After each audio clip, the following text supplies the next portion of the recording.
Bismillahirrahmanirrahim. Assalamualaikum warahmatullahi wabarakatuh. Alhamdulillahirrahmanirrahim. Anak-anakku kelas 4 di Yunus yang Pak Guru sayangi. Hari ini kita bertemu lagi untuk pembelajaran tematik tema 8.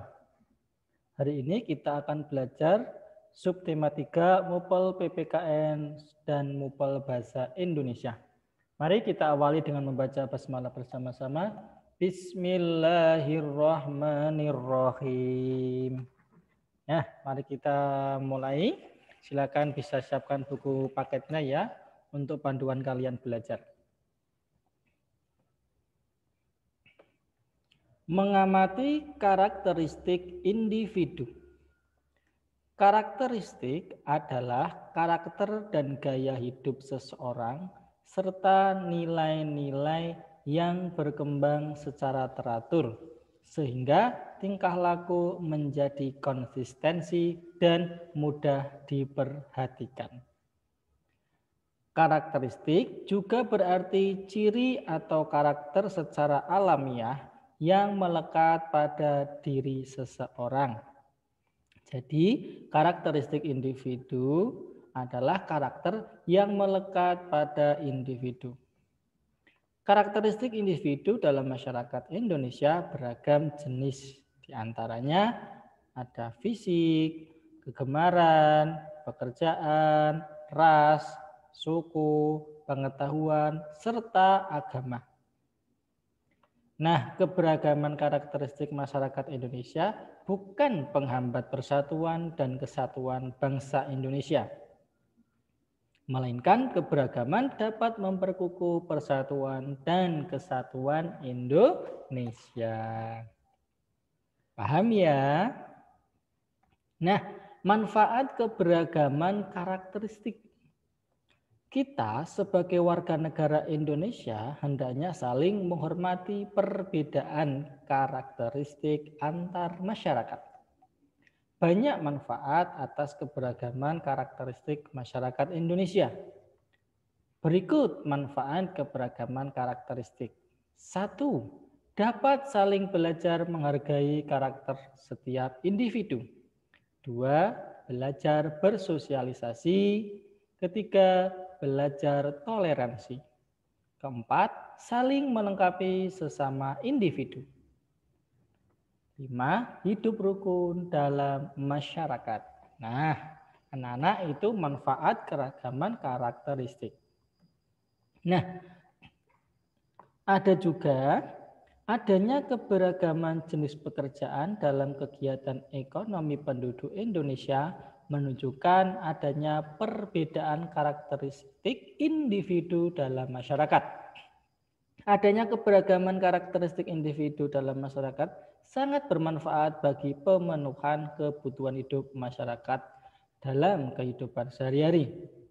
Banyak manfaat lain adanya keberagaman karakteristik individu dalam masyarakat, terutama kegiatan ekonomi. Apa saja? Yang pertama, menumbuhkan sikap nasionalisme. 2. Menciptakan identitas bangsa dan di mata internasional. 3. Alat pemersatu bangsa. 4. Sebagai ikon wisata. 5. Menambah pendapatan nasional. 6. Memupuk toleransi. Nah, itu terkait manfaat karakteristik individu dalam kegiatan ekonomi. Paham ya untuk MUPEL PPKN tentang karakteristik individu ini ya. Oke, sekarang kita pindah ke MUPEL Bahasa Indonesia. Mengenal tokoh dalam cerita fiksi. Nah, anak-anak, kemarin kita sudah belajar tentang pengertian cerita fiksi. Sekarang kita mengenal tokoh dalam cerita fiksi. Dalam cerita fiksi, tokoh memegang peran cukup penting. Ya, jadi peranan tokoh dalam sebuah cerita fiksi itu cukup penting.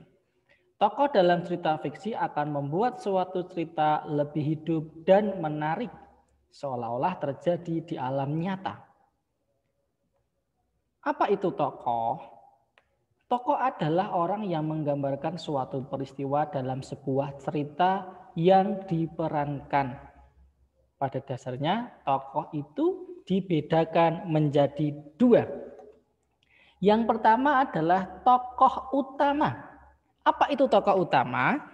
Adalah tokoh yang memiliki peranan penting dalam suatu cerita. Tokoh utama paling banyak diceritakan, baik sebagai pelaku kejadian maupun yang dikenai kejadian. Bahkan dalam novel-novel tertentu, tokoh utama senantiasa hadir dalam setiap kejadian dan dapat ditemui dalam tiap halaman novel yang bersangkutan. Yang kedua ada tokoh pembantu. Apa itu tokoh pembantu? Adalah tokoh yang memiliki peranan tidak penting. Ya. Berarti bisa dikatakan sebagai pemanis dalam sebuah cerita fiksi. Nah, ada juga tokoh dibedakan berdasarkan peran tokoh dalam sebuah cerita. Ya, mungkin anak-anak sering pernah mendengar ada tokoh protagonis dan tokoh antagonis. Apa itu tokoh protagonis? Adalah tokoh yang memiliki watak baik sehingga disenangi dan dikagumi pembaca. Protagonis adalah pelaku yang memiliki watak yang baik sehingga disenangi pembaca. Yang kedua ada tokoh antagonis. Ini kebalikan dari protagonis. Yaitu tokoh yang tidak disenangi pembaca karena perannya tidak sesuai yang didambakan pembaca. Tokoh antagonis ini menjadi penyebab timbulnya konflik dan ketegangan yang dialami oleh tokoh protagonis. Pahami anak-anak terkait dengan mengenal tokoh dalam cerita fiksi. Oke, selanjutnya ada tugas, yaitu tugas tematik MUPEL Bahasa Indonesia tema 8 subtema 3. Silakan anak-anak baca cerita fiksi tentang kisah Guci Ajaib Nenek Liam pada halaman 126. Kemudian jawablah pertanyaan di bawah ini pada buku tulis. Ya, tulislah dengan rapi, difoto kemudian dikirim ke Pak Guru. Terima kasih, itu dari Pak Guru untuk pembelajaran tematik hari ini. Pak Guru akhiri dengan membaca hamdalah bersama-sama. Alhamdulillahirabbil alamin. Assalamualaikum warahmatullahi wabarakatuh.